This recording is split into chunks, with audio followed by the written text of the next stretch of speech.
පින්වත්නි මේ සම්මාදිට්ඨිය කියනවා මොකද්ද සම්මාදිට්ඨිය කියලා මේ සංඝයා අතර යම් කතා බහක් ඒ කියන්නේ යම් අදහසක් මතුවලා තියෙනවා. සම්මාදිට්ඨිති ආවුසෝ උච්චති කිත්තාවතානුකෝ ආවුසෝ අරිය ශාවකෝ සම්මාදිට්ඨි හෝති. සාරිපුත්ත හාමුදුරුවන්ගෙන් මේ ස්වාමින්වහන්සේලා විමසන ප්‍රශ්නයක් තමයි මෙතන තියෙන්නේ. උන්වහන්සේලාගෙන් විමසනවා උන්වහන්සේලා සාරිපුත්ත හාමුදුරුවන්ගෙන් විමසනවා ස්වාමීනි මේ සම්මාදිට්ඨිය කියනවා කොපමණකින්ද සම්මාදිට්ඨික වෙන්නේ කියලා අහනවා. අන්න එතනදී මේ මහා ප්‍රඥාවන්ත සාරිපුත්ත මහරහතන් වහන්සේ ධම්සේනාධිපති සාරිපුත්ත මහරහතන් වහන්සේ සම්මාදිට්ඨිය ආකාර 16කින් විස්තර කරනවා. ඒතර මේ ආකාර 16කින් විස්තර කරපු විස්තරය අපි දේශනා මාලාවක් විදියට විකාශනය කරන්නේ මේ හැම කාරණයකින්ම විමුක්තිය ස්පර්ශ කරන්න පුළුවන්. ඒ කියන්නේ හැම තැනකින්ම නිවන කුළු ගැන්විලා නිවනට අදාළ නිමිත්තක් හොයාගන්න පුළුවන්. ඒ කියන්නේ මේ හැම තැනකම නිවන ස්පර්ශ වෙන විදියට තමයි භාග්‍යවතුන් වහන්සේ මේ සම්මාදිට්ඨිය සම්බන්ධ විස්තර කරන්නේ. නමුත් සාරිපුත්ත හාමුදුරුවන්ගේ ඇත්තටම ප්‍රඥාවන්තයි කිව්වට උන්වහන්සේගේ මහා විස්මිත ප්‍රඥාව ගැන මේ දේශනාව තුළින්ම අපිට තේරුම් ගන්න පුළුවන්. දැන් මෙතන සම්මාදිට්ඨිය ඇති වෙන ක්‍රම 16ක් පිළිබඳ සඳහන් වෙනවා. මේ කෙනෙක් කියා හිතන්න පුළුවන් හොඳයි එහෙනම් සම්මාදිට්ඨියෙන් ආර්ය මාර්ගය ආරම්භ කරන්නේ. ඒතර ආර්ය මාර්ගය ආරම්භ කරන ශ්‍රාවකෙක් මේ 16ම දැනගෙන මේ 16ම ස්පර්ශ කරමින්ද සම්මාදිට්ඨියට ගොඩ වෙන්න ඕන කියලා කෙනෙක් අහන්න පුළුවන්. පින්වත් එහෙම නෙමෙයි. ඇත්තටම මේ 16 තැනින් කොතනින් වුණත් සම්මාදිට්ඨිය ස්පර්ශ කරලා අරහත්ත්වේ කරා පැමිණෙන්න පුළුවන්. මොකද ඒක සාරිපුත්ත හාමුදුරුවෝ මේ සම්මාදිට්ඨික අංග එකින් එක විස්තර කරද්දී ඒ විස්තර කිරීම තුල එක කාරණයක් විස්තර කරලා අවසානයේ උන්වහන්සේ මතක් කරනවා. සෝ සබ්බසෝ රාගානුසයම් පහය ආර්ය ශ්‍රාවකෙක් මේ මං කියන විදියට සම්මාදිට්ඨියේ වැඩුවොත් ඒ පුද්ගලයාගේ රාගය දුරු වෙලා යනවා කියනවා.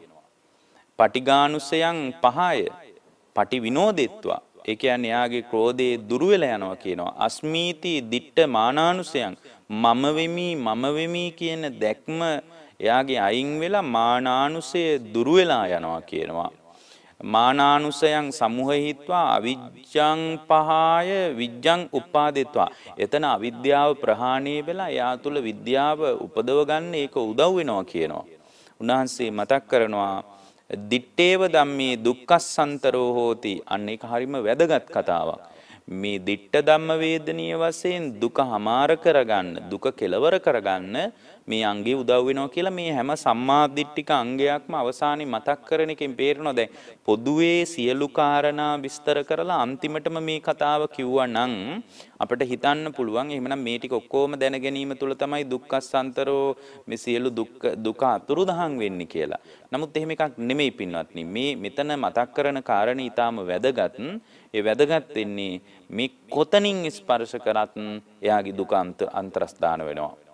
කොතනින් ස්පර්ශ කරත් රාගානුසය, මානානුසය, පටිඝානුසය ආදී අනුසය ධර්මයන් සම්පූර්ණයෙන්ම උදුරලා දාලා එයාගේ ජීවිතය අර මම වෙමි කියන අස්මීති දිට්ඨි මානානුසයන් සමුහයීත්වා මම වෙමි කියන හැඟීම අයින් වෙලා ගිහින් ධර්මී ස්පර්ශ කරගන්න පුළුවන්.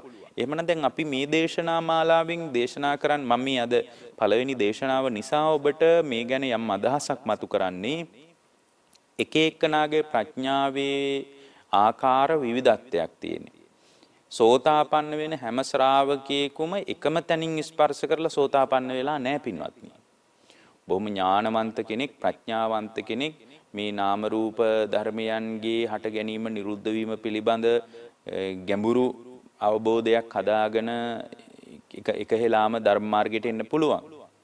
නමුත් සෝතාපන්න වෙච්ච 100 දෙනෙක් ගත්තොත් ඒ 100 දෙනා සෝතාපන්න වීම පිණිස උපකාර කරගත්ත ආකාර විවිධත්වයක් තියෙන. එකම ආකාරයකින් නෙමෙයි. හැබැයි මුණ ගැහුණු අවබෝධය එක හා සමානයි. දැන් අනුරාධපුරයට යනවා නම් පාරවල් ගොඩක් තියෙන්න පුළුවන් නේ. එතකොට මේ හැම පැත්තෙම අනුරාධපුරයට යන්න පුළුවන්. එක්කෙනෙකුට කියන්න බෑ නෑ අනුරාධපුරයට යන්න තියෙන එකම පාරක් කියලා කියන්න බෑ. සමහර පාරවල් වල කිලෝමීටර් 2 3 50 60 වෙනස් වෙන්න පුළුවන්. එතකොට හැබැයි වෙනස් වුණාට සමහර විට මේ පාරවල් හොඳ වෙන්නත් පුළුවන්. දැන් සමහර වෙලාවට අපි ළඟ වුණත් පාර දුෂ්කරයි නම් ටිකක් දුරින් වුණත් පාර හොඳට තියෙනවා නම් සුව පහසුවෙන් යන්න වුණත් අපි කැමතියිනේ. එතකොට ඒ සුව පහසුව ගැන හිතලා අපි පාර වෙනස් කරනවා වෙන්නත් පුළුවන්.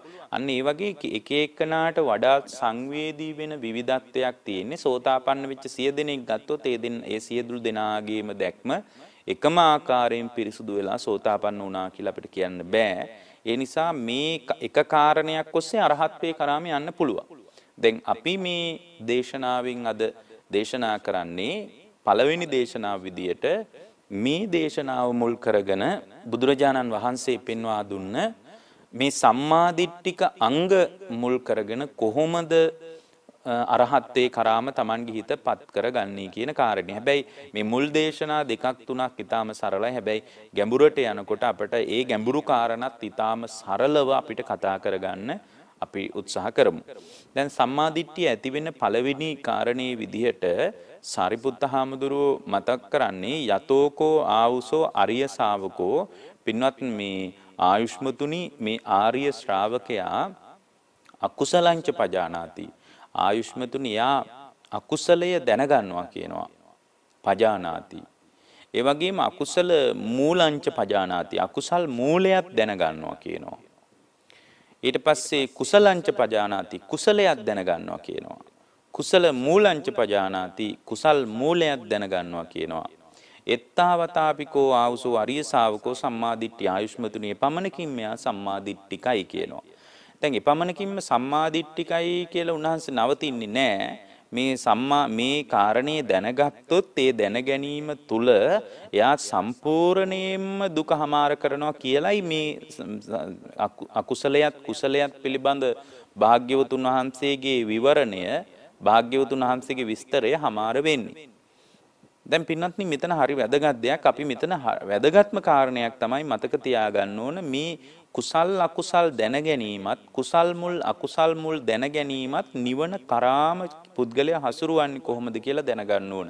පින්වත්නි සූත්‍රයක් කියලා කියන්නේ හරියට මාතෘකාවක් වගේ පටුණක් වගේ. ඒ සූත්‍රයේ අස්සට කිඳා බැහැලා අරගත යුතු ගොඩනගාගත යුතු විශාල ධර්මපරියායක් තියෙනවා. මේ සම්මාදිට්ඨික සූත්‍රය වගේ දේශනා පවා ඇත්තටම මාතෘකාවක්. ත්‍රිපිටකයේ තියෙන මාතෘකා පාඨයක්. නමුත් මේ මාතෘකා පාඨය ඔස්සේ අපිට ඊටාම පරිස්සමෙන් භාග්‍යවතුන් වහන්සේගේ ධර්මයටම දායාද වෙලා විමුක්තියම ස්පර්ශ කරන්න පුළුවන් විදියට අපිට ඒ කාරණේ ගොඩනගා ගන්න පුළුවන්. අපි අද උත්සාහ කරන්නේ වැනි ගොඩනැගීමක් හදා ගන්නයි. ඊට පස්සේ මේ දේශනාවෙන් තියෙන මොකද්ද මේ අකුසල් කියන්නේ? අකුසල් කියලා කියන්නේ පින්වත්නි මොනවද? එතන පැහැදිලි වෙන්නේ දස අකුසලය. මොනවද පින්වත්නි දස අකුසලය කියලා කියන්නේ? දස අකුසලය කියලා කියන්නේ පාණාතිපාතාවෝ ආවුසෝ අකුසලං. ආයුෂ්මතුනි ප්‍රාණඝාතය කියන්නේ අකුසලයක්. ඊට පස්සේ අදින්නාදාන අකුසලං. කාමේසු මිච්ඡාචාරා අකුසලං. මුසාවාද අකුසලං. පිසුනා වාචා අකුසලං. පරුසා වාචා අකුසලං. සම්පප්පලාප අකුසලං. සම්පප්පලාප අකුසලං. එතනින් වචනේ සම්බන්ධ අකුසල් සම්පූර්ණ වෙනවා. ඊට පස්සේ භාග්‍යවතුන් වහන්සේ මතක් කරනවා මේ දේශනාවේ සාරිපුත්ත හාමුදුරුවෝ මතක් කරනවා අවිජ්ජා අකුසලං. අවිද්‍යාව කියන්නේ අකුසලයක්. අවිජ්ජා කියලා මෙතන කියන්නේ ලෝභයට. ඊට පස්සේ උන්වහන්සේගේ දේශනාවේ තියෙනවා ව්‍යාපාදෝ අකුසලං. ව්‍යාපාදේ කියලා කියන්නේ ක්‍රෝධයට. මිච්ඡා දිට්ඨිය අකුසලං. මිත්‍යා දෘෂ්ටිය කියලා කියන්නේ වැරදි දැක්ම කියන එක. මෙන්න මේ ටික තමයි බුදු සමය අකුසල් විදියට සලකන්නේ. දැන් උන මේ අකුසලය කියන එක දැන් දන්නවා. අකුසලය පොදුවේ ගත්තොත් එහෙම කයින් වෙන අකුසල් තුනයි පාණාතිපාතා අදින්නාදානා කාමීසු මිච්ඡාචාරා. ඒතර කය මුල් කරගෙන වෙන අකුසල් තුනක් එයා දැනගන්නවා අකුසලම් පජානාති. ඊට පස්සේ වචනේ මුල් කරගෙන සිද්ධ වෙන අකුසල් තුනකුත් දැනගන්න. මොනවද වචනේ මුල් කරගෙන සිද්ධ වෙන්නේ? බොරු මුසාවාදා මුසාවාදා පිසුනා වාචා පරුසා වාචා සම්පප්පලාප. එතකොට එතන හතරයි. එතකොට 4යි 3යි 7යි. ඊට පස්සේ අවිජ්ජා, ව්‍යාපාද, මිච්ඡාදිෂ්ටි, ලෝභය, ක්‍රෝධය, මිත්‍යා දෘෂ්ටිය. එතන තුනයි. ඒ තුන මනස මුල් කරගෙන වෙන්නේ. එතකොට මෙතන අකුසල් කියලා කියන්නේ කය, වචනය, මනස මුල් කරගෙන සිද්ධ වෙන දේවල්. ඔන්න ඔය 10 යා දැනගන්නවා වෙන් වශයෙන්. අකුසලංච පජානාති. ඔන්න අකුසලයේ දැන් දන්නවා. ඊට පස්සේ අකුසල මූලංච පජානාති. අකුසල් මුලත් එයා දැනගන්නවා. මේ කය මුල් කරගෙන හරි, වචනේ මුල් කරගෙන හරි, මනස මුල් කරගෙන හරි යම් මිනිහෙක් අකුසලයට බහිනවා නම් ඒ අකුසලයට බහින්නේ එක්ක ලෝභය නිසා, එක්ක ද්වේෂය නිසා, එක්ක මෝහය නිසා. එහෙමනම් මේ දේශනාවට අනුව අකුසල් මූල කියන්නේ මොනවද පින්වත්නි? අකුසල් මූල කියන්නේ ලෝභයයි, ද්වේෂයයි, මෝහයයි. මේ තුන තමයි අකුසල් මුල්. දැන් උන අකුසල් මුල් ටිකක් දැනගන්නවා. දැන් බලන්න එක්ක ප්‍රාණඝාතයක් හරි, හොරකමක් හරි, කාමයේ වරදවා හැසිරීමක් හරි, වචනයෙන් බොරු කීමක්, කේලම් කීමක්, කිස් වචන කීමක්, පරුස වචන කීමක්, ඒ වගේම Taman තුල ලෝභයක්, ක්‍රෝධයක්, වැරදි දෘෂ්ටියක්, මේ මොකක් ඇති වුණත් ඇති වෙලා තියෙන්නේ එතන මූලයක් විදියට වැඩිලා තියෙන එක්ක ලෝභය, එක්ක ද්වේෂය, එක්ක මෝහය. ඔය ටික නිසා තමයි යම් මිනිහෙක් මේ දස අකුසලයේ පැත්තට ඇදිලා යන්නේ. දැන් මේ ටිකක් දන්නවා. ඒ අකුසලයේ වැඩිච්ච මූලයක් කොතනද කියලා දැන් දන්නවා. මූල 3යි. ඔන්න ඔය ටික දැනගන්නවා.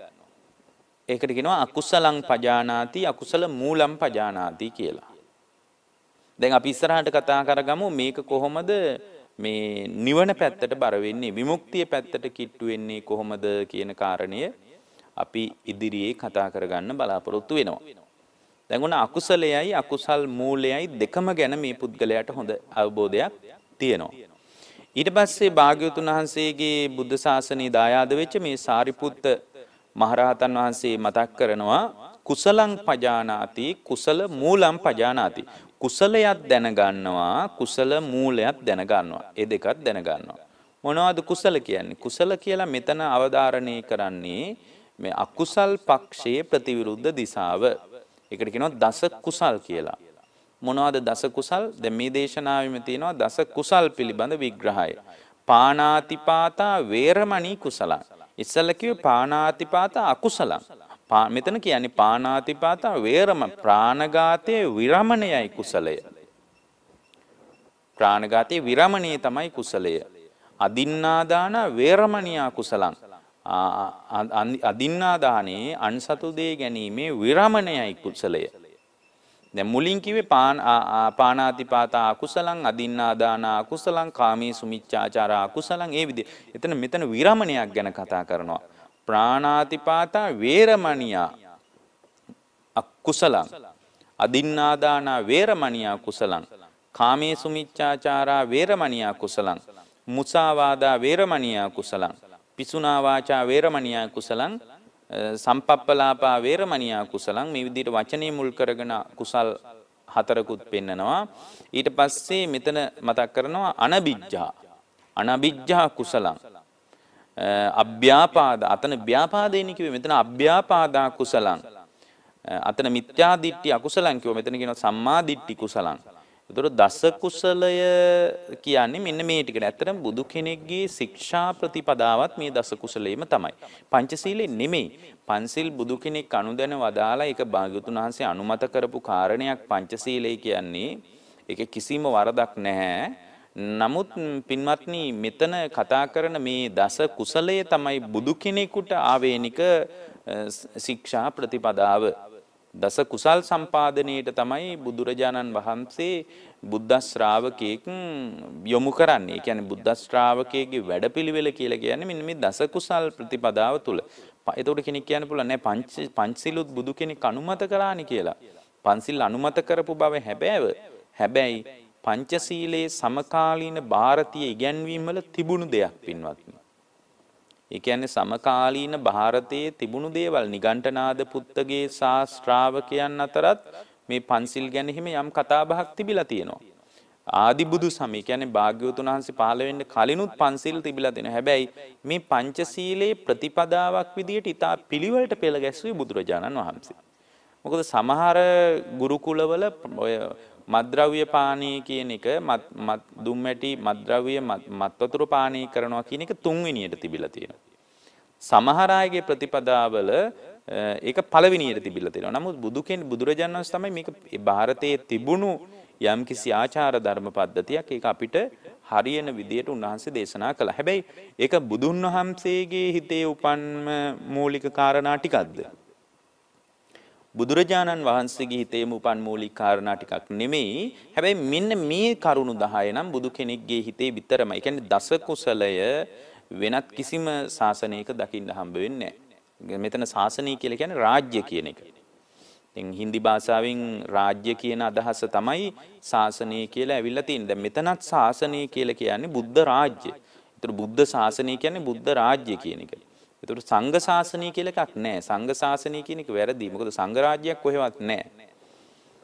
නමුත් වෙන වෙන ශාසන තිබුණා. නිගණ්ඨනාථ පුත්තට ශාසනයක් තිබුණා. ඔහුගේ නිගණ්ඨනාථ පුත්තගේ අනුගාමිකයන් මුල් කරගෙන ඇතිවෙච්ච නිගණ්ඨනාථ පුත්තගේ රාජ්‍යයක් තිබුණා. රාජ්‍ය කියලා කියන්නේ මේ පාලන තන්ත්‍රය කියන එක නෙමෙයි. නමුත් ඔහුගේ එහෙම ආවේනික ක්‍රමයක් තිබුණා. දැන් බලන්න මේ පන්සිල් කියන එක තිබුණාට දස කුසලයේ කියන එක කොහෙවත් තිබ්බේ නැහැ. ඒකයි භාග්‍යවතුන් වහන්සේ මතක් කරන්නේ අර උන්වහන්සේ දේශනාවේ තියෙන කුසලස් උපසම්පදා. කුසල් සම්පාදනය කරගන්න. එතන කියන්නේ මේ දස කුසලයේ. දැන් මෙන්න මේ දස කුසලය දැනගන්නවා. එතකොට මේ කුසලම් පජානාති කුසල මූලම් පජානාති. එයා කුසල් මූලයත් එයා දැනගන්නවා පින්වත්නි. දැන් කුසල් මූලය කියන්නේ දැන් අකුසල් මූලයේ ලෝභ දේශ මොහ, කුසල් මූලයේ අලෝභ අද්වේෂ අමෝහ. මෙන්න මේ කාරණා හතර දැනගන්න. දැන් මෙතන හතර ආකාරයයිනේ කුසලයයි කුසල මූලයයි. අකුසලයයි අකුසල් මූලයයි මෙන්න මෙයා තේරුම් ඇතුව දැනගන්නවා.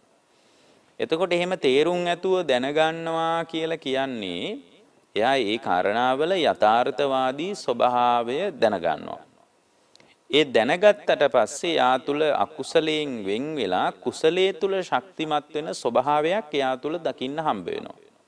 හැබැයි එයා මේක දැන ගැනීම තුල මේ අකුසලයයි කුසලයයි දෙකේම ආවේනික තත්ත්වයක් දැනගන්නවා. අන්න ඒක හරි වැදගත් දෙයක්. දැන් අකුසලයයි කුසලයයි වෙන් වෙන් වශයෙන් දැනගත්තා. අකුසල් මූලයයි කුසල් මූලයක් දැනගත්තා. මෙන්න මේ මූලය නිසා තමයි මේ අකුසල් නැමැති රුක්ෂයේ ශක්තිමත් කරන්නේ. එතකොට කුසලයේ නැමැති මූලය විසින් තමයි ඒ මූලයම තමයි කුසල් පක්ෂයේ රුක්ෂයේ ශක්තිමත් කරන්නේ. දැන් මේක දන්නවා. දැන් මේක යාට හොඳට තේරෙනවා. එතකොට යාට මේ කාරණේ තේරෙනකොට කතමංචාවසෝ කුසල මූලං අලෝභෝ කුසල මූලං අද්දේශෝ කුසල මූලං අමෝහෝ කුසල මූලං. කුසල් මූලය ගැනත් මෙයාට දැන් හැඟීමක් තියෙනවා. දැන් මේ දෙකම යා හොඳට දන්නවා. ඔන්න දැන් පළවෙනි සම්මාදිට්ඨිය ඇති කරගන්න යා සූදානම්. හැබැයි මේක දැනගත්තාම සම්මාදිට්ඨිය උනාට මේ සම්මාදිට්ඨිය විමුක්තිය කරාම හැසිරෙන්න එපාය. මොකද ආර්ය ශ්‍රාවකෙක් මේ දැක්ම හදාගන්නකොට සාරිපුත්ත හාමුදුරුවෝ කියනවනේ රාගානුසයම් පහය, පටිඝානුසයම් පහය, පටිවිනෝදෙත්වා අස්මීති දිට්ඨ මානානුසයන් සමෝහීත්වා මේ විදිහට කියනවනේ. එතනින් පස්සේ රාගානුසයත් ප්‍රහාණය වෙනවා, මානානුසයත් ප්‍රහාණය වෙනවා, පටිඝානුසයත් ප්‍රහාණය වෙනවා, මම කියන හැඟීමත් අයින් වෙනවා, විඥං උපාදේත්වා විද්‍යාවත් එයා උපදව ගන්නවා. ඊට පස්සේ දිත්තේව ධම්මේ දුක්ඛසන්තරෝ හෝති මේ වෙලාවෙම දිත්ත ධම්ම වේදනීය වශයෙන් දුක අතුරුදහන් කරගන්නවා කියලා කියනවනේ. දැන් මේක දැනගත්ත කියලා එහෙම දුකක් අතුරුදහන් වෙන්නේ නැහැ පින්වත්නි. මේ දැන ගැනීම තුළ එහෙම අතුරුදහන් වෙන්නේ නැහැ. මේ දැනගත් එක සම්මාදිට්ඨිය තමයි. හැබැයි ඒ දැන ගැනීම තුළ යා ඒ තවදුරටත් ඒ දැක්ම සංවර්ධනය කරගන්නවා. ඒ දැක්ම සංවර්ධනය කරගෙන ඉදිරියට යනකොට තේරෙනවා ඒ දැක්ම සංවර්ධනය කිරීම තුළ එයාට මේ දැක්ම තුළම එයාට තේරෙනවා අකුසලයේ තුලත් දැන් මේක හරිම වැදගත් කතාවක්. අකුසලයේ තුලත් කුසලයේ තුලත් පංචස්කන්ධ ධර්මයක්ම ඇතිවි නැතිවි යනවා කියන දැක්මට එයා එනවා. අනිත් දැක්මට ආවට පස්සේ තමයි එයාගේ අර දුක්ඛසන්තරෝ දුක අතුරුදහන් වෙන්න පටන් ගන්න. මෙහෙම නැතු මේක දැන ගැනීම තුලම නෙමෙයි දැනගත්ත කෙනෙක්නේ පින්වත්නි මේක ප්‍රායෝගිකව අවබෝධ කරන තැනට යොමු වෙන්නේ. දැක්කහම සම්මාදිට්ඨිය තමයි. කුසලයයි කුසල් මුලුයි අකුසලයයි අකුසල් මූලයයි දැනගෙන දැන් සම්මාදිට්ඨික වෙලානේ තියෙන්නේ. හැබැයි මේ දැක්ම තවදුරටත් ධර්මයේ තුලින් යා පෝෂණය කරගන්නවා. පින්වත්නි, පංචස්කන්ධයේ යථාර්ථය දකිමින් යම් කෙනෙක් සම්මාදිට්ඨිය උපදව ගන්නවා නම් ඒකට කියනවා විපස්සනා සම්මාදිට්ඨිය කියලා. මෙන්න මේ වචනත් හොඳට මතක තියාගන්න. මොකද මේ දේශනා කීපෙම සම්මාදිට්ඨිය ඇසුරු කරමින් දේශනා කරන දේශනා. එතකොට පංචස්කන්ධයේ යථාර්ථයේ දකිමින් උපදින සම්මාදිට්ඨියට කියනවා විපස්සනා සම්මාදිට්ඨිය කියලා. දැන් මෙතන උපන් සම්මාදිට්ඨිය දැන් මෙයා විපස්සනාව පැත්තට හරව ගන්න ඕන. එතකොට විපස්සනා පැත්තට හරව ගන්න නම් එයා දකින්න ඕන කුසලයේ තුලත් අකුසලයේ තුලත් පංචස්කන්ධ ධර්ම ටිකක් හටගෙන නිරුද්ධ වෙවි යනවා කියන තැන දකින්න ඕන. ඒ වගේම තමයි මේ දැක්ම හදාගත්තට පස්සේ එයා තුල පින්වත්නි මේ මාර්ගඵල උපදවා ගැනීම පිණිස මාර්ගයේ ගමන් කිරීම පිණිස යම් සම්මාදිට්ඨියක් උපදිනවා. ඒකට කියනවා මාර්ග සම්මාදිට්ඨිය කියලා. මග්ග සම්මාදිට්ඨිය කියලා කියනවා. ඊට පස්සේ මාර්ගඵල උපදවා ගත්තට පස්සේ ඒ උපදවා ගන්න උදව් වෙච්ච සම්මාදිට්ඨියට කියනවා ඵල සම්මාදිට්ඨිය කියලා. විපස්සනා සම්මාදිට්ඨිය දැන් මෙතනම අපි විපස්සනා දැන් යා කුසලයයි අකුසලයයි දැනගෙන කුසල් මූලයයි අකුසල් මූලයයි දැනගෙන යම් සම්මාදිට්ඨියකට ආවනේ. සම්මාදිට්ඨියට ආවට පස්සේ පංචස්කන්ධයේ යථාර්ථයේ දකිමින් එක විපස්සනා සම්මාදිට්ඨිය පැත්තට හරව ගන්න ඕන. ඒ විපස්සනා සම්මාදිට්ඨිය පැත්තට හරව ගත්තට පස්සේ යා ඒ මාර්ගයේ ඉදිරියට යන්න මාර්ග සම්මාදිට්ඨිය උපදව ගන්නවා. ඒ මාර්ග සම්මාදිට්ඨිය උපදව ගත්තාට පස්සේ එයාට මාර්ගඵල උපදවා ගැනීම තුළ ඵල සම්මාදිට්ඨියටපත් වෙනවා. මේ බඳු ඵලයකට මමපත් වුණා නේද කියලා දැක්ම පිරිසුදු වෙන්න පටන් ගන්නවා. දැන් කෙනෙකුට හිතෙන්න පුළුවන් මාර්ග සම්මාදිට්ඨියයි ඵල සම්මාදිට්ඨියයි කියන දෙකම එකක්ද එක වගේ කියලා හිතෙන්න පුළුවන්. එහෙම නෑ පින්වත්නි. මාර්ග සම්මාදිට්ඨිය තුළ තියෙනවා ක්‍රියාශීලී බවක්. ඒ කියන්නේ මාර්ග සම්මාදිට්ඨිය හැම වෙලාවකම හරිම ක්‍රියාශීලී බොහොම ප්‍රායෝගිකව ක්‍රියාශීලී බවක් අත්දකින්න හම්බ වෙනවා. ඒ කියන්නේ මේක උපදව ගන්න ඕන, මේ කොහොම හරි මේ දුක කෙලවර කර ගන්න ඕන, මේ දුකෙන් නිදහස් වෙන්න කොහොම හරි අපි උත්සාහ කරන්න ඕන කියලා අර එයා තුල මේ වීරිය පිළිබඳ, උපන් කුසලයේ පිළිබඳ ක්‍රියාශීලී බවක් දිවා රාත්‍රී පවතින්න පටන් ගන්නවා. නමුත් ඵල සම්මාදිට්ඨිය කියන එක තුල තියෙන සංසිඳුණු ස්වභාවයක්. ඒ කියන්නේ මේ ඵල සම්මාදිට්ඨිය කියන එක පිළිබඳ අර ක්‍රියාශීලී බවක් නැහැ. බොහොම සමාහිත බවක්, සංසිඳුණු ස්වභාවයක් තමයි පවතින්නේ. එහෙමනම් දැන් අපි මේ කුසලයත් අකුසලයත් කුසල් මූලයත් අකුසල් මූලයත් දැන ගැනීම තුළ පංචස්කන්ධයේ යථාර්ථයේ දකින්න තැනකට අපි මේක තල්ලු කරගෙන එන්න ඕන. දැන් එතකොට යාට අකුසලයක් අතහැරෙනවා කුසලයක් අතහැරෙනවා. හේතුව තමයි එයාට තේරෙනවා හැම වෙලාවකම සංස්කාර ධර්මයන් තමයි පෝෂණය වෙන්නේ කියලා. ඒතර අකුසලයේ තුලත් සංස්කාර ධර්මයන් පෝෂණය වෙනවා. කුසලයේ තුලත් ඒ කියන්නේ පින්වත්නි ඇත්තටම වෙන්නේ දැන් අකුසල් සහ කුසල් කියන්නේ කයෙන් සිද්ධ වෙන සහ වචනයෙන් සිද්ධ වෙන සහ මනසින් සිද්ධ වෙන අකුසල් සහ කුසල්. ඒතර අපි බෙදලත් කිව්වනේ. දැන් කුසල් පක්ෂයේ අපි කතා කරගමුකෝ මේ ප්‍රාණඝාතයේ විරමණය, අදින්නා දානයේ විරමණය, කාමීසු මිච්ඡාචාරයේ විරමණය, වෙන්වීම කියලා කියන්නේ කය මුල් කරගෙන සිද්ධ වෙන කුසල්. ඊට පස්සේ බොරු කීමෙන්, කේලම් කීමෙන්, පරුස වචන කීමෙන්, හිස් වචන කතා කිරීමෙන් වෙන්වීම කියලා කියන්නේ වචනය මුල් කරගෙන ඇති වෙන කුසල්. ඊට පස්සේ අනබිජ්ජා අභ්‍යාපාද සම්මාදිට්ඨි කියලා කියන්නේ මනස මුල් කරගෙන ඇති වෙන කුසල්. එhmenan මෙතන තියෙන්නේ කය වචනය මනස කියන මේ කයයි වචනයයි මනසයි කියන මැදිහත් වීම මත ගොඩනැගෙන නව කර්ම ස්ථාවර වීමක්. ඒ කියන්නේ නව කර්ම සමූහයක් තමයි මෙතන ක්‍රියාත්මක වෙන්නේ. මොකද මේ මොහොතේ කය වචනය මනස මුල් කරගෙන යමක් කරනවා නම් ඒකට තමයි නව කර්මය කියලා කියන්නේ. ඒතර පුරාණ කර්මය කියන්නේ ඇස කන නාසය දිවකය මනස කියන ලෝකයෙන් අත්දකින්න සීමාව පුරාණ කර්මය. නව කර්මය කියලා කියන්නේ ඔය කම්ම සූත්‍රවල පැහැදිලි වෙනවා. නව කර්මය කියලා කියන්නේ මේ මොහොතේ සිතයි කයයි වචනයයි මුල් කරගෙන කවුරු හරි කෙනෙක් මොනවා හරි කරනවා නම් ඒක තමයි ඔබේ නව කර්මය. ඒතර මේ මොහොතේ ඒක කුසලයක් වෙන්නත් පුළුවන් ඒක අකුසලයක් වෙන්නත් පුළුවන්. ඒක තමයි ඔබ මේ මොහොතේ ගොඩනගා ගන්න නව කර්මය. දැන් මේ දස අකුසලුත් කය වචනේ මනස මුල් කරගෙන නේ සිද්ධ වෙන්නේ. එහෙමනම් ඒක තමයි ඔබේ නව කර්මය. එහෙමනම් නව කර්මයක් තියෙනවා නම් නැවත උපතක් කරා යනවද නැද්ද?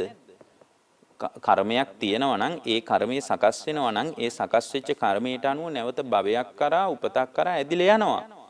එතකොට එහෙමනම් මෙතන අපි කතා කරන්නේ මෙතන කර්ම නිරුද්ධ කරන තැනට. ඉස්සල්ලාම යා කුසලයේ දැනගෙන කුසලයේ තුල ශක්තිමත් වෙනවා තමයි.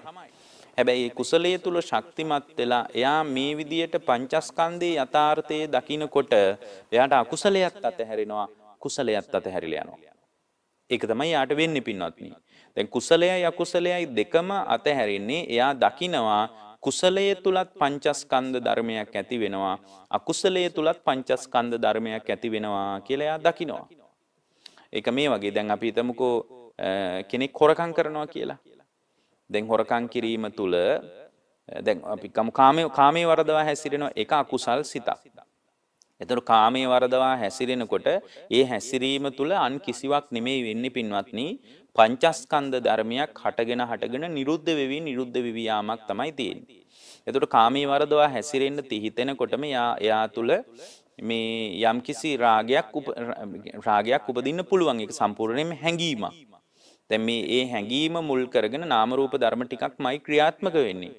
දැන් ප්‍රාණඝාතයක් කළත් නාම රූප ධර්ම ටිකක්මයි ක්‍රියාත්මක වෙන්නේ. දැන් ප්‍රාණඝාතයක් කරනකොට යාට පළවෙනියෙන්ම මේ චක්කු විඤ්ඤාණ, සෝත විඤ්ඤාණ ආදී විඤ්ඤාණස්කන්ධේ පහළ වෙනවා. දැන් සතෙක් මරණ මිනිහෙකුට ඒ සතෙක් කෑ ගහන හඬ ඇහෙන්න පුළුවන්. එතකොට ඒ හඬ ඇහෙනකොට එයාට සෝත විඤ්ඤාණේ පහළ වෙනවා. ඒ සමහරට ඒ සතා ළඟින් යනවා දකින්න පුළුවන්. එතකොට චක්කු විඤ්ඤාණේ පහළ වෙනවා. එතකොට චක්කු විඤ්ඤාණ, සෝත විඤ්ඤාණ ආදී විඤ්ඤාණස්කන්ධයක් තමයි ඒ සතා දැකීම තුළ එයාට පහළ වෙලා තියෙන්නේ. ඒ පහළවීම නිසා ඒ සතා අඳුන ගන්නවා එයා. හඬ වශයෙන් අඳුන ගන්නවා, රූපේ වශයෙන් අඳුන ගන්නවා. මේ අහවල් වර්ගයේ අහවල් කුලයට අයිති සතෙක්. මොහුගේ මස් මෙන්න මේ තරම් වටිනවා. මේ විදිහට එයා කල්පනා කරනවා. එතකොට එයා තුල මේ සංඥා ස්කන්ධයකුත්, හඳුනා ගැනීම තුල සංඥා ස්කන්ධයකුත් පහළ වෙනවා. ඒ හඳුනා ගැනීමට අනුව එයාට පින්වත්නි මේ සැප වේදනාවකුත් හට ගන්න පුළුවන්. මොකද ඒ දැකීම තුලම මම කියන්නේ. මොකද කොහොම හරි මරා ගත්තොත් අද නම් හොඳ බිස්නස් එකක් කරගන්න පුළුවන් කියලා එහෙම නිකන් දැකීම තුලම සැප වේදනාවක් හට ගන්නත් පුළුවන්. ඒ වගේ මේ සතා මරා ගන්න බැරි වුණොත් දුක් වේදනාවක් හට ගන්නත් පුළුවන්. දැන් ප්‍රාණඝාතය වෙන්න කලින්මත් වෙන්නේ ඒ ටිකනේ බලන්නකෝ. දැන් එතකොට වේදනාස්කන්ධයකුත් ඒ මොහොතේ ඇති වෙනවා. ඊට අනුව පින්වත්නි හිතේ චිත්ත චෛතසික ධර්ම ටිකකුත් හට ගන්නවා. ඒ කියන්නේ සංකාරස්කන්ධයකුත් ඒ මොහොතේ පහළ වෙනවා. ඊට අනුව මේ නාම ධර්ම ඇසුරෙන් රූපස්කන්ධයත් වෙනස් වෙනවා.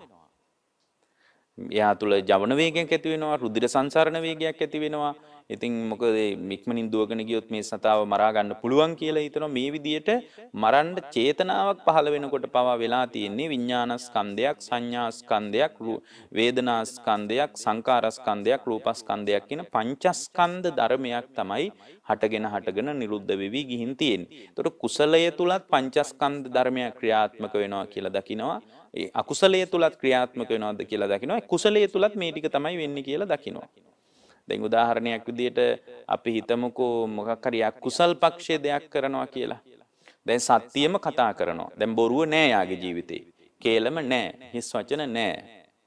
එතකොට ඒ කිසිම දුර්වල වෙච්ච වාක් දුෂ්චරිතයක් එයා තුල දකින්නේ නෑ. එයා කුසලයේ තුල ඉන්නේ. ඒතකොට එයා සත්‍යයම කතා කරනවා. සත්‍යයේ කතා කිරීම තුල පවා කුසල සංස්කාරය වැඩෙනවා. ඒ කුසල සංස්කාරය තුලත් පංචස්කන්ධ ධර්මයක් ක්‍රියාත්මක වෙන්නේ. දැන් ඇත්ත කතා කරන වෙලාවෙත් සමහරට කෙනෙක් එක්ක කතා කරනවා නම් ඒ කතා කිරීම තුල ඔහු තුලත් පංචස්කන්ධ ධර්මයක් පහළ වෙනවා. ඒක අහන කෙනා තුලත් පංචස්කන්ධ ධර්මයක් පහළ වෙනවා. දැන් කතා කරනකොට එයා කතා කරනකොට එයාගේ විඥානස්කන්ධය ක්‍රියාත්මක වෙනවා. මනෝ විඥානය ආදී විඥානස්කන්ධ ක්‍රියාත්මක වෙනවා. අහන කෙනාට සෝත විඥානය ආදී විඥානස්කන්ධයක් ක්‍රියාත්මක වෙනවා. මොකද ඒක නේ ඇහෙන්නේ සත්‍ය වුණත් ඇහෙන්නේ සෝත විඥානය නිසා. ඒතර විඥානස්කන්ධයක් ක්‍රියාත්මක වෙලා ඊට අනුව අඳුන ගන්නවා. කියන්නේ මොනවද මේ කියන්නේ ඇත්ත කතාවක්. මම ඇත්ත කියන්නේ කියලා ඔහු ඇත්ත අඳුනගනිමින් කියනවා. එතකොට සංඥාස්කන්ධයක් පහළ වෙනවා. ඇත්ත අහපු නිසා යාට සැප වේදනාවක් උපදිනවා. සමහර විට ඒක නිර්ාමිස සැප වේදනාවක් වෙන්නත් පුළුවන්. එතකොට මෙයාත් ඇත්ත කිව්වා කියලා සැප වේදනාවක් උපදිනවා. එතකොටත් එයාට නිර්ාමිස සැප වේදනාවක්. ඒතකොට වේදනාස්කන්ධයකුත් පහළ වෙනවා. ඊට අනුව පින්වත්නි ඒ වේදනාස්කන්ධයට අනුව සිතුවිලි ටිකක් හිතේ පහළ වෙනවා. චිත්තචෛතසික ධර්ම ටිකක් ඒවට කියනවා සංකාර කියලා. ඒතකොට සංකාරස්කන්ධයකුත් පහළ වෙනවා. ඉතින් ඊට අනුව රූපස්කන්ධයත් වෙනස් වීමක් වෙනවා. ඒක තමයි ඇත්තටම වෙලා තියෙන්නේ. බලානේ යද්දී කුසලයේ තුලත් අකුසලයේ තුලත් හැම වෙලාවකම හුදු පංචස්කන්ධ ධර්ම ටිකක් හටගෙන නිරුද්ධ වෙවි යනවා කියලා යයි කුසලයේ තුලත් යථාර්ථය දකිනවා. එන්නේ කුසලයේ තුල යථාර්ථය දකිනකොට ඒ උපදින සම්මා දිට්ඨියට කියනවා විපස්සනා සම්මා දිට්ඨි කියලා. ඒක මේ කුසලයයි අකුසලයයි දෙකම පංචස්කන්ධයේ මුල් කරගෙන මේ ඇති වෙන කුරුදු නාම රූප ධර්ම ටිකක ක්‍රියාත්මක වීමක් විතරයි. කුසලයේ තුලත් ඔච්චරයි අකුසලයේ තුලත් ඔච්චරයි කියලා එයා දකිනවා. ඒ දකිනකොට එයා තුල විදර්ශනා සම්මාදිට්ඨියක් උපදිනවා. එතකොට මෙන්න මේක පින්වත්නි මේ හැම වෙලාවකම මේ පංචස්කන්ධ ධර්ම ටිකක් ක්‍රියාත්මක වෙනවා කියලා දකිනකොට එයාට කුසලයක් අතහැරෙන දවසක් එනවා. එයා කුසලයක් අභිනන්දනය කරන්නේ නැති දවසක් එනවා. මොකද කුසලයේ තුලත් සංස්කාර වැඩෙනවනේ. දැන් කය වචනේ මනස මුල් කරගෙන ක්‍රියාත්මක වෙන කුසලයේ තුලත් අකුසලයේ තුලත් සංස්කාරයක් වැඩෙනවා පින්වත්නි. මොකද සංස්කාරයේ තෝරද්දී භාග්‍යවතුන් වහන්සේ සංස්කාරයට අනුවත් විඥානයේ බහිනවා නම් කුසලයක් සංකාරයක් විදියට පෙන්වුවා. දැන් මේ කතාව තේරුම් ගන්න අමාරුයි වගේ නම් ගොඩක් දෙනෙකුට තේරුම් ගන්න පුළුවන්. තේරුම් ගන්න අමාරු නම් නැවත නැවත අහන්න පින්වත්නි. ඒ කියන්නේ කුසලයේ තුලත් සංකාරයක් වැඩෙනවා. මොකද අවිද්‍යාව නිසා සංස්කාර කරන අවිද්‍යාපච්චය සංකාර. ඒතර සංකාර කියන්නේ අකුසල්ම නෙමෙයි. අකුසල් නම් අකුසල් අතහැරලා අපි කුසල් කරමු. නමුත් සංකාර කියන්නේ ඒක නෙමෙයිනේ. සංකාර තුන් ආකාරයයිනේ. ඒ අසංකාර තමයි පුඤ්ඤාභි සංකාර, අපුඤ්ඤාභි සංකාර, ආනිඤ්ඤාභි සංකාර. කුසල් අකුසල් ධානසිත කියන්නේ ඔක්කොම සංකාර. කුසලයක් කළොත් ඒ කුසලයේම යා කර කර හිටියොත් එයා සුගතිය යයි. ප්‍රාණඝාතය කරන්නේ නැතුව සත්තු ඒ වගේම කාමයේ වරදවා හැසිරෙන්නේ නැතුව හොරකම් කරන්නේ නැතුව බොරු කියන්නේ නැතුව කේලම් කියන්නේ නැතුව හිස් වචන කියන්නේ නැතුව පරුස වචන කියන්නේ නැතුව ඊට පස්සේ එයා අනබිජ්ජාවක් තුල ඒ කියන්නේ ලෝභ මේ අනබිජ්ජාවක් තුල ඊට පස්සේ අභ්‍යාපාදයක් තුල ඒ කියන්නේ ක්‍රෝධය නැතුව සම්මාදිට්ඨිය තුල එයා සාමාන්‍ය දෛනික චර්යාව ගොඩනගා ගත්තොත් එතනින් එහාට ඒක විදර්ශනා කරන්නේ නැති තැනක නම් එයා ඉන්නේ. පින්වත්නි මේ කුසලයේ බලපාල එයා සුගතියකට යයි. ඒක කතා දෙකක් නැහැ. ඒකට නැවත උපතක් කරා යනවද නැද්ද එහෙමනම්? එයාගේ විඥානයත් එහෙමනම් පැලවෙලානේ. එහෙමනම් දැන් කුසලයේ නිසාත් එයා එහෙමනම් සංසාරයට ඇදිලා යනවා. හැබැයි ඒක ඉතින් අර ඕලාරික විදියට දුක් විඳින අකුසල්ගාමී තැනක නෙමෙයි, අපායගාමී තැනක නෙමෙයි. නමුත් එයාත් එහෙමනම් එයාගේ විඥානයත් පැලවෙනවා. අපි මේ නැවත නැවත විඥානේ පැලවෙන තැනකට නෙමෙයි මේක මේ සම්මාදිට්ඨිය පාවිච්චි කරන්න ඕන. එතකොට ඒ වගේම තමයි අකුසලයක් කළොත් ඒකට භාග්‍යවතුන් වහන්සේ දේශනා කරන්නේ අපුඤ්ඤාභි සංකාර කියලා. අපුඤ්ඤාභි සංකාරයේ නිසාත් ඒ කියන්නේ අකුසලයක් සංස්කාරයක්.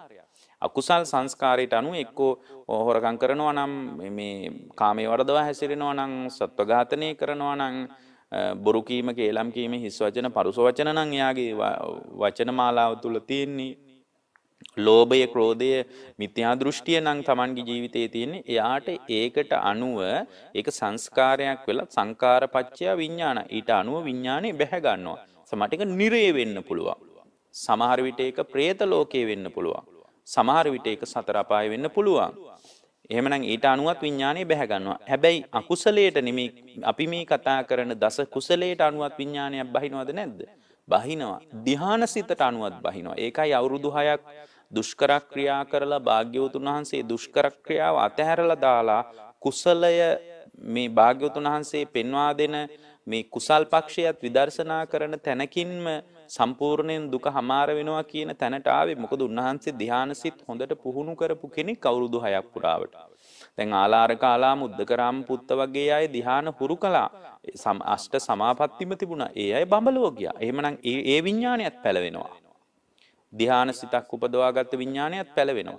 එහෙමනම් කුසල් පක්ෂයට ඇවිල්ලා ඒ කුසලයේ විදර්ශනා කරනකොට එයා දකින්නේ පංචස්කන්ධයේ යථාර්ථයයි. එයා දකින්නේ හැම කුසල් සිතකම ඒක අලෝභය වෙන්න පුළුවන්, අද්වේෂය වෙන්න පුළුවන්, අමෝහය වෙන්න පුළුවන්. ඒ තුල ඇති වෙන ක්‍රියාවලිය තුල හැම වෙලාවකම පංචස්කන්ධ ධර්ම ටිකක් හට ගැනීමක් සහ නිරුද්ධ වීමක් විතරයි තියෙන්නේ කියලා එයා දකිනවා. ඒ දැක්ම තුල තමයි එයාට මේ මාර්ග සම්මාදිට්ඨිය උපදින්නේ. ඒ මාර්ග සම්මාදිට්ඨිය නිසාම පින්වත්නි බොහොම ක්‍රියාශීලී බවක්, අප්‍රමාදී බවක්, කුසලයේ තුල ශක්තිමත් වෙලා අකුසලයේ පෙළමින් සිහිය Tamanගේ පැත්තේ තියා ගනිමින් වීරිය කරමින් මේ පංච නීවරණයන්ට යට වෙන්නේ නැතුව යා කුසලයේ තුල වීරිය කරනවා.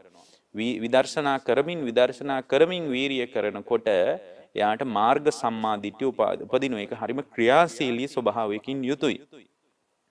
ඒ මාර්ග සම්මාදිට්ඨිය තුල එයා ඵල සම්මාදිට්ඨිය උපදවා ගන්නවා. ඒ ඵල සම්මාදිට්ඨිය තුල ඊටාම සංසිඳුණු ස්වභාවයක් තමයි එයාට තියෙන්නේ. ඊට පස්සේ එයා ප්‍රත්‍යවේක්ෂා කරනවා. මේ බඳු දුකකින් මම හමාර කරගත්තා නේද? මේ බඳු සංස්කාර පිනකින් මම නිදහස් වුණා නේද කියලා එයා ඒක කල්පනා කරනවා. ඒකට කියනවා ප්‍රත්‍යවේක්ෂා සම්මාදිට්ඨිය කියලා. ප්‍රත්‍යවේක්ෂණ සම්මාදිට්ඨිය උපදින්නේ ඵල සම්මාදිට්ඨිය නිසා. ප්‍රත්‍යවේක්ෂණ සම්මාදිට්ඨිය තමන් ලැබූ ඵලයේම විමස ඉන්නවා. මේ බඳු දුක්ඛ ස්කන්ධයකින් මම නිදහස් වුණා නේද කියලා නිතර විමසන්න පටන් ගන්නවා. එතකොට කුසල් අකුසල් දැන ගැනීම තුළ මාර්ගඵල කියන ස්වභාවයට අපිටපත් වෙන්න පුළුවන්. හැබැයි දැන ගැනීම තුළ එයා තවදුරටත් ඒක විදර්ශනා වශයෙන් විපස්සනා සම්මාදිට්ඨිය තුළින් උපද්දව ගන්න ඕන. ඇත්තටම සම්මාදිට්ඨිය කියලා කියන්නේ දැන් අපිට ධර්මයේ සඳහන් වෙනවානේ සම්මාදිට්ඨිය පිළිබඳ පොදු අදහසක්. දැන් මේ සම්මාදිට්ඨික සූත්‍රයේනේ 16 ආකාරයකින් පැහැදිලි වෙන්නේ. සම්මාදිට්ඨියට දෙන්න පුළුවන් පොදු අදහස තමයි අයං මේක තියෙනවා ඔය සත්‍ය විභංග වගේ සූත්‍රවල අයං උච්චතාවසෝ සම්මාදිට්ඨි දුක්ඛේ ඥානං දුක්ඛ සමුදය ඥානං දුක්ඛ නිරෝධේ ඥානං දුක්ඛ නිරෝධගාමිනී පටිපදාය ඥානං අයං උච්චතාවසෝ සම්මාදිට්ඨි. එයා දුක පිළිබඳව දැනගන්නවා, දුකට හේතුව දැනගන්නවා, දුක නිරුද්ධ කිරීම දැනගන්නවා, දුක නිරුද්ධ කරන ප්‍රතිපදාව දැනගන්නවා. ආයුෂ්මතුනි මෙපමණකින් සම්මාදිට්ඨිකයි කියලයි මෙතන සඳහන් වෙන්නේ. එතකොට චතුරාර්ය සත්‍ය පිළිබඳ දැන ගැනීම, චතුරාර්ය සත්‍ය පිළිබඳ දැක ගැනීම පැත්තට හරව ගන්න එක තමයි සම්මාදිට්ඨිය කියන එකේ පොදු අදහස පින්වත්නි. දැන් මෙතන බලන්න අකුසල් මූල සහ කුසල් මූල කියලා තියෙනවනේ. දැන් අකුසල් මූල කියන්නේ දැන් අකුසල් මූලවල දැන් චතුරාර්ය සත්‍ය නම් සම්මාදිට්ඨිය මම මේ කියන එක හොඳට කල්පනා කරන්න. දුකට හේතුව විදිහට භාග්‍යවතුන් වහන්සේ පෙන්වන්නේ තණ්හාව. දුක පිළිබඳ මතක් කරනවා, දුකට හේතුව පිළිබඳ තණ්හාව පැහැදිලි කරනවා. ඒ කියන්නේ දුක්ඛ සමුදය විදිහට තණ්හාව පෙන්වන්නේ. එතකොට දුක්ඛ නිරෝධයේ විදිහට කියන්නේ තණ්හාවේ නිරෝධය. දුකට හේතුව තණ්හාව, තණ්හාව නැත්තම් දුක නැහැ. තණ්හාව නිරුද්ධ වුණොත් දුක නිරුද්ධයි. ඒකට පෙන්වන වැඩපිළිවෙල තමයි ආර්ය ශ්‍රාංගික මාර්ගය. දැන් ඕක තමයි පටිපාටිය. එතකොට මෙතන සම්මාදිට්ඨිය කියලා කියනකොට දැන් කෙනෙක් කියන්න පුළුවන් හරි දුකට හේතුව තණ්හාව නම් එහෙමනම් මේ දස කුසල් තුලත් දස අකුසල් තුලත් කුසල මූල අකුසල් මූල තුලත් මේ තණ්හාවේ කතාවක් නැහැ නේ කියලා කෙනෙක් කියන්න පුළුවන්. පින්වත්නි අකුසල් මූලවල තියෙනවා අකුසල් මූල විදියට භාග්‍යවතුන් වහන්සේ පෙන්වන්නේ ලෝභ, ද්වේෂ, මෝහ. ඇත්තටම ලෝභය කියන්නේ තණ්හාවම තමයි. මෙන්න මේ ලෝභ, ද්වේෂ, මෝහ කියන ස්වභාවයේ ඇස්සෙත් සැඟවිලා තියෙන තණ්හාව තමයි. දැන් ලෝභය කියන්නේ තණ්හාවමයි. ඒකට තණ්හාව නිසා මේ තණ්හාවට පුද්ගලයා බැස ගැනීම නිසා මේ බැස ගැනීම මුල් කරගෙන අකුසල් කරනවා. එතකොට මේ අකුසල් මූලේ නැත්තම් පින්වත්නි එයා නැවත උපතක් කරා යන්නේ නැහැ. එවනම් මේ අකුසල් මූලවල ස්වභාවයත් කුසල් මූලවල ස්වභාවයත් ඊටාම් හොඳින් අපි තේරුම් ගන්න ඕනේ. එහෙමනම් මෙතන ලෝභයේ විදියට පෙන්වන්නේ දුක්ඛ සමුදයයි. මොකද ලෝභය කියන එක නිසා තමයි එයා දස අකුසල් වලටම බැහැගන්නේ. මොකද මේ අකුසලයේ මූලයක් විදියට භාග්‍යවතුන් වහන්සේ පෙන්වන්නේ ලෝභය. එතකොට මේ දුක්ඛ සමුදය පින්වත්නි දැකීම තුළ සම්පූර්ණ චතුරාර්ය සත්‍යම දකින්නවා කියලා භාග්‍යවතුන් වහන්සේ මතක් කරනවා. යම් කිසි කෙනෙක් දුක්ඛ සමුදය දැක්කොත් එයා ඒ තුල චතුරාර්ය සත්‍යම එයා දකින්නවා කියනවා. දැන් උදාහරණයක් විදියට පින්වත්නි දැන් දුක්ඛ සමුදය දැක්කහම මේ දුකට හේතුව තණ්හාවමයි කියලා දැක්කහම ඒ දුකට හේතුව තණ්හාව කියලා දැනගත්ත මිනිස්සයා තුල මේ තණ්හාවෙන් නිදහස් වෙන්න ඕන කියලා දුක්ඛ නිරෝධයත් එයා තුල වැඩෙනවා. මේ තණ්හාවෙන් තණ්හාවෙන් නිදහස් වෙන්න වැඩපිළිවෙලක් තියනවාද කියලා හොයනකොට එයාට මතුවෙන්නේ ආර්ය ශ්‍රාංගික මාර්ගය. ඒ තුල දුක්ඛ නිරෝධගාමිනී ප්‍රතිපදාව නම් වූ ආර්ය සත්‍යයත් ඒ තුල වැඩෙන්න පටන් ගන්නවා. ඒ නිසා අපි මෙතන චතුරාර්ය සත්‍ය පැත්තෙන් බැලුවොත් එහෙම අකුසල් මූල විදියට පේන ලෝභය වගේ බලවත් මූලයන් තමයි දුකේ සමුදය විදියට මෙතන පැහැදිලි වෙන්නේ. ඒ වගේම තමයි අපි පින්වත්නි හොඳට දැනගන්න ඕන දෙයක් තමයි අපේ ජීවිතය තුළ මේ ලෝභ, ද්වේෂ, මෝහ කියන අකුසල් මූල ඇති වෙන්නේ ඒ ඇතිවීම තුළ පංචස්කන්ධ ධර්මයක්මයි හටගන්නේ. ලෝභය ඇති වුණත්, ද්වේෂය ඇති වුණත්, මෝහය ඇති වුණත් යන්නේ එතනින් තමයි අල්ලන්න ඕනේ. එතකොට තමයි මේ කුසල් අකුසල් දැන ගැනීම තුළ දුකමාර වෙන්නේ. එහෙම නැතුව මේ කුසල් අපි දන්නවා දැන් දස කුසල්නි, අකුසලුත් දන්නවා දස අකුසල්නි. කුසල් මූලක් දන්නවා අලෝභ ද්වේෂ මෝහනේ. කුසල් මූල අකුසල් මූලක් දන්නවා ලෝභ ද්වේෂ මෝහනේ. දැන් ওই ටික අපි දන්නවා දැන් සම්මා දිට්ඨිකයි කියලා පැත්තකට වෙලා හරියන්නේ නැහැ. එතකොට මේ ලෝභ ද්වේෂ මෝහ කියන අකුසල් මූල තුල තමන්ගේ පංචස්කන්ධයමයි පෝෂණය වෙන්නේ කියලා හැම වෙලාවකම දකින්න ඕන. දැන් පංචස්කන්ධය ගැන දන්නේ නැති කෙනෙකුටත් මේක ටිකක් අමාරු වෙන්න පුළුවන් තේරුම් ගන්න. දැන් පංචස්කන්ධය කියන්නේ මොනවද? පංචස්කන්ධය කියන්නේ රූප, වේදනා, සංඥා, සංකාර, විඥාන. මේක තමයි පංචස්කන්ධය. මේක තමයි දුක කියලාත් භාග්‍යවතුන් වහන්සේ පෙන්වුවේ. සංකිට්ඨේන පංච උපාදානස්කන්ධා දුක්ඛ. ඒත් සංක්ෂිප්තව බැලුවොත් පංච උපාදානස්කන්ධය තමයි දුක කියලා කියන්නේ. එතකොට ද්වේෂය ඇති වෙන්නේ මේ දේශය ඇතිවීම තුලත් මේ පංචස්කන්ධ ධර්මයක්මයි ක්‍රියාත්මක වෙන්නේ. එතකොට මනස තුල ද්වේෂය ඇති වෙනවා. ඒ ද්වේෂය ඇතිවීම තුලත් පංචස්කන්ධ ධර්ම ටිකක්මයි ක්‍රියාත්මක වෙන්නේ. දැන් මෝහය කියලා කියන්නේ මෙතන අවිද්‍යාවට. දැන් මෝහය කියන්නේ අවිද්‍යාවට. එතකොට අවිද්‍යාව නිසා තමයි සංස්කාර වැඩිලා. එතකොට හරිනේ මෝහය කියන්නේ අවිද්‍යාවට. මෝහය නිසා පින්වත්නි එයා තුල අකුසල් ධර්මයන් වැඩෙනවා. එතකොට මෝහය කියන්නේ සම්පූර්ණයෙන්ම අවිද්‍යාව නම් අවිජ්ජාපච්චය සංඛාරා කියලානේ පටිච්ච සමුප්පාදේ කියන්නේ. දැන් යම් කෙනෙක් මෝහය කියන තැන තියෙන්නේ පින්වත්නි අවිද්‍යාව. යා නොදන්නාකම. ඒ නොදන්නාකම නිසාම එයා විශාල මුලාවකටපත් වෙලා. එයා කල යුත්ත නොකල යුත්ත යාට හරියටම තේරෙන්නේ නැහැ. එතකොට මේ මෝහය කියන අවිද්‍යාව නිසා තමයි අවිජ්ජාපච්චය සංඛාර. මෝහය නිසා යා දස අකුසල් කරනවා. එයාගේ ජීවිතේ දස අකුසල් වලට විවෘත වෙනවා. ඒතකොට දස අකුසල් වලට විවෘත වීම නිසා ඒ දස අකුසල් වලට විවෘත වෙච්ච හැම වෙලාවකමත් අපේ ජීවිතේ පංචස්කන්ධ ධර්මයක්ම මේ ආයතන හරහා පංචස්කන්ධයම මෝරා වැඩෙන්න පටන් ගන්නවා. එතකොට මේක ප්‍රඥා ආලෝකයෙන් දැකගත්තට පස්සේ අකුසලයක් දැනගන්නවා, කුසලයක් දැනගන්නවා, අකුසල් මූලයක් දැනගන්නවා, කුසල් මූලයක් දැනගන්නවා. එතකොට මේ මෝහය දැන ගැනීම තුළ අන්න යාට විද්‍යාව පහළ වෙනවා. අකුසලයේ මෙයයි කුසලයේ මෙයයි කියලා එයා දැනගත්තනේ. එතකොට සම්මා දිට්ඨියනේ. ඒ සම්මා දිට්ඨිය නිසා පින්වත්නි එයාට විද්‍යාව පහළ වෙනවා. විද්‍යාව පහළ වෙනකොට පින්වත්නි ආර්ය අෂ්ටාංගික මාර්ගයේම වැඩෙන්න පටන් ගන්නවා. කුසලයේ මෙයයි අකුසලයේ මෙයයි කියලා එයා දැනගන්නකොට ඒ දැන ගැනීම තුලම පින්වත්නි ආර්ය අෂ්ටාංගික මාර්ගයේම යාගේ ජීවිතේ වැඩෙන්න පටන් ගන්නවා. ඒ දැක්ම හරියනකොට ඒ දැක්මට අනුව එයා කල්පනා කරනවා. දැක්මට අනුව කල්පනා කරන එකට කියනවා සම්මා සංකප්ප කියලා. ඒ දැක්මට අනුව කල්පනා කරනකොට ඒ කල්පනා කරන කෙනා මේ බොරු කියන්න, කේලම් කියන්න, පරුස වචන කියන්න, හිස් වචන කතා කරන්න යන්නේ නැහැ. අන්න සම්මා වාචාවත් වැඩෙනවා. ඊට පස්සේ සම්මා වාචාව වැඩෙනකොට සම්මා දිට්ඨි, සම්මා සංකප්ප, සම්මා වාචා ඒවක සම්මා කම්මන්තයත් වැඩෙනවා. මොකද එයාගේ ජීවිතය තුළ ප්‍රාණඝාතය, ඒ වගේම එයාගේ ජීවිතය තුළ හොරකම, එයාගේ ජීවිතය තුළ කාමයේ වරදවා හැසිරීම වගේ බරපතල දරුණු උපක්ලේශ පවතින්නේ නැහැ. මොකද එයාගේ දැක්ම පිරිසුදුයිනේ. ඒ දැක්මට අනුව පින්වත්නි එයා තුළ සම්මා කම්මන්තයත් වැඩෙනවා. ඊට අනුව එයාගේ ජීවන චර්යාව අපිරිසුදු නැහැ. ආජීවයත් පිරිසුදුයි. සම්මා ආජීවයත් වැඩෙනවා.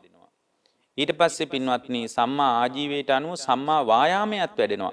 එයා තුල කුසලයේ තුලම ශක්තිමත් වෙනවා. ඇයි එයා දන්නවා මේ ලෝභ දේශ මොහ කියන අකුසල් මූල නිසා දස අකුසලයක් පෝෂණය වෙනවා කියලා දැන් ඒක දැනගෙන තියෙනවානේ. දැන ගැනීම නිසා එයා අකුසලයේ දුරු කරනවා.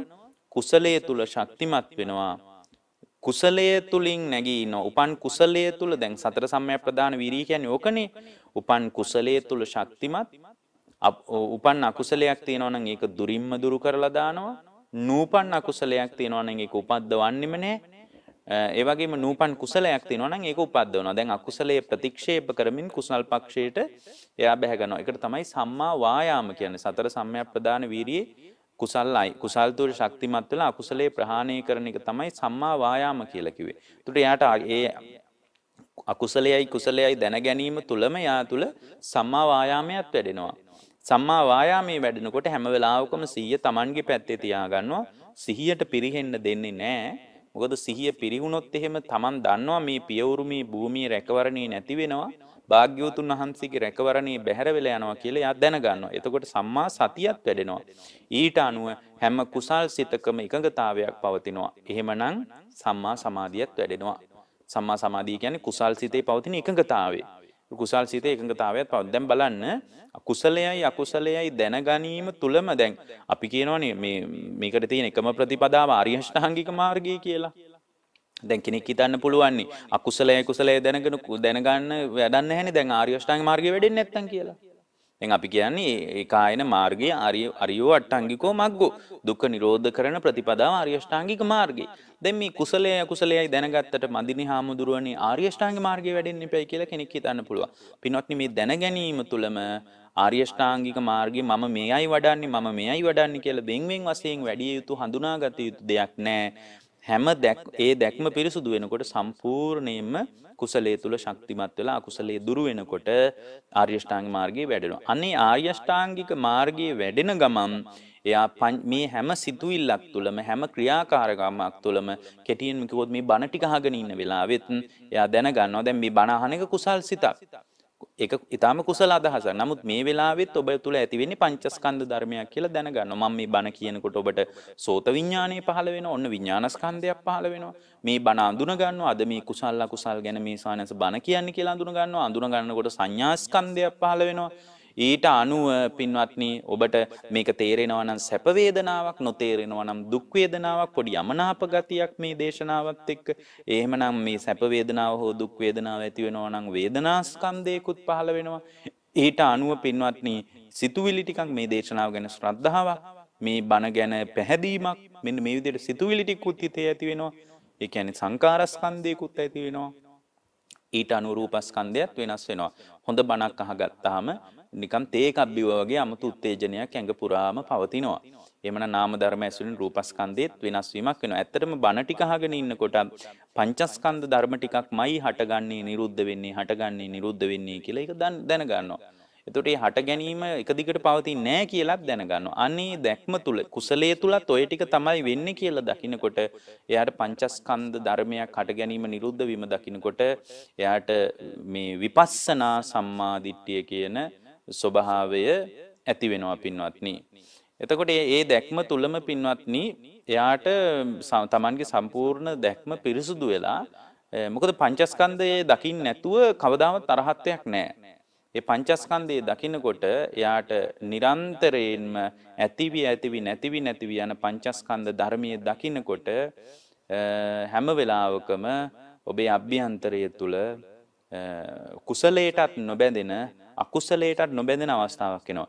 හැබැයි මේ එකපාරම අකුසලයේ අතහරින්න කියලා නෙමෙයි කියන්නේ. අකුසලයටත් බැඳෙන්නේ නැහැ. මේ කුසලයටත් බැඳෙන්නේ නැහැ. කුසලයේ තුලත් එයා දකින්නේ මේ හුදු නාම ධර්ම ටිකක් හැඟීම් ටිකක් ඇති වෙලා හටගෙන නිරුද්ධ වීමක් විතරයි තියෙන්නේ. ඊට වඩා වෙන මොකක්වත් නැහැ කියලා එයාට පේන්න පටන් ගන්නවා පින්වත්නි. ඒ පෙනීම තුල තමයි එයාට මේ කුසල් අකුසල් දැන ගැනීමෙන් කුසලංච පජානාති අකුසලංච පජානාති කියන සම්මා දිට්ඨිය තුල විපස්සනා සම්මා දිට්ඨියට හැරවෙනවා. අනේ විපස්සනා සම්මා හැම වෙලාවකම හටගෙන නිරුද්ධ වෙලා යන නාම ධර්ම ටිකක්මයි කුසලයේ තුලත් කුසල මූලයේ තුලත් ක්‍රියාත්මක වෙන්නේ කියලා දකිනකොට එයාට මාර්ග සම්මා දිට්ඨිය උපදිනවා. ඒ මාර්ග සම්මා දිට්ඨිය නිසා එයාට මේ දැක්ම ස්ථාවර වෙනවා. ස්ථාවර වෙනකොට යාගේ හිත මේ ඇතිවෙන නාම රූප ධර්මයන්ගෙන් සම්පූර්ණ හිත නිදහස් වෙනවා. තව විදියකින් කිව්වොත් පංචස්කන්ධ ධර්මයන්ගෙන් හිත සම්පූර්ණයෙන් නිදහස් වෙනවා. මිදීමක් හට ගන්නවා. ඒ මිදීම හටගත්තට පස්සේ පංචස්කන්ධ ධර්මයකින් මිදුණා නේද හැම කුසලයකමත් ඇති වෙන්නේ නාම ධර්ම ටිකක් විතරයි කියන දැක්ම ඇති වුණාට පස්සේ ඒ මිදීම නිසා මිදීමේ ඥානයක් ඇති වෙනවා. එතකොට මේ මිදීමේ ඥානෙ බොහොම සංසිඳුණු ස්වභාවයකින් යුක්තයි. ඒ මිදුණු කෙනා තුලත් සම්මාදිට්ඨිය ක්‍රියාත්මක වෙනවා. ඒකට කියනවා ප්‍රත්‍යවේක්ෂණා සම්මාදිට්ඨිය කියලා. ඒ කියන්නේ Taman ලැබූ ඵලයේ පිළිබඳ විමසා මම මේ බඳු දුකකින් නිදහස් වුණා නේද කියලා ප්‍රත්‍යවේක්ෂණා සම්මාදිට්ඨිය දක්වාම අර කුසලයක් අකුසලයක් දැනගැනීමෙන් නැති වෙච්ච සම්මාදිට්ඨිය දියුණු වෙනවා. අන්න එතනටපත් වුණාට පස්සේ එයා තුල ප්‍රත්‍යවේක්ෂණා සම්මාදිට්ඨිය තුල ස්ථාවරයි. ඒ තුල කැළඹුණු බවක්, ඒ තුල මේ ඇවිස්සුණු බවක් නෑ. බොහෝම සංසිඳුණු බවක් තියෙන්නේ. එවැනි සංසිඳීමක් තියෙන තැනක සාරිපුත්ත හාමුදුරුවෝ මේ දේශනාව මතක් කරනවා සෝ සබ්බසෝ රාගානුසයන් පහය පටිඝානුසයන් පහය පටිවිනෝදෙත්වා අස්මීති දිට්ඨි මානානුසයන් සමූහයීත්වා අවිජ්ජං පහය විජ්ජං උප්පාදෙත්වා දිට්ඨ ධම්මේන දුක්ඛස්සන්තරෝ හෝති. ඒ ආර්ය ශ්‍රාවක භාවයේ තුල සම්පූර්ණීම රාගේ දුරු වෙලා, ක්‍රෝධේ දුරු වෙලා, අවිද්‍යාව දුරු වෙලා අරහත් මාර්ගයෙන් විද්‍යාව උපදවාගෙන මේ මොහොතේම ඒ කියන්නේ මේ ජීවිතය තුලදීම දුක අතුරුදහන් වෙනවා. ඔන්න ඔහොමයි පින්වත්නි කුසල් අකුසල් දැන ගැනීම තුල අරහත්ත්වයටපත් වෙන්නේ. කුසල් අකුසල් දැන ගැනීමේ සම්මාදිට්ඨික ඥානය තුල සම්පූර්ණයෙන්ම විමුක්ති සිතක් අකුප්පා චේතෝ විමුක්තියක් නොසෙල්වෙන චිත්ත විමුක්තියක් උපදවාගෙන නිකලෙස් වෙන්න පුළුවන්. හිමනම් මේ පළවෙනි සම්මාදිට්ඨික අංගයෙන් ඔබ හැම දිනාටම සම්මාදිට්ඨිය පිණිස මේ දේශනාව උපකාර වේවා.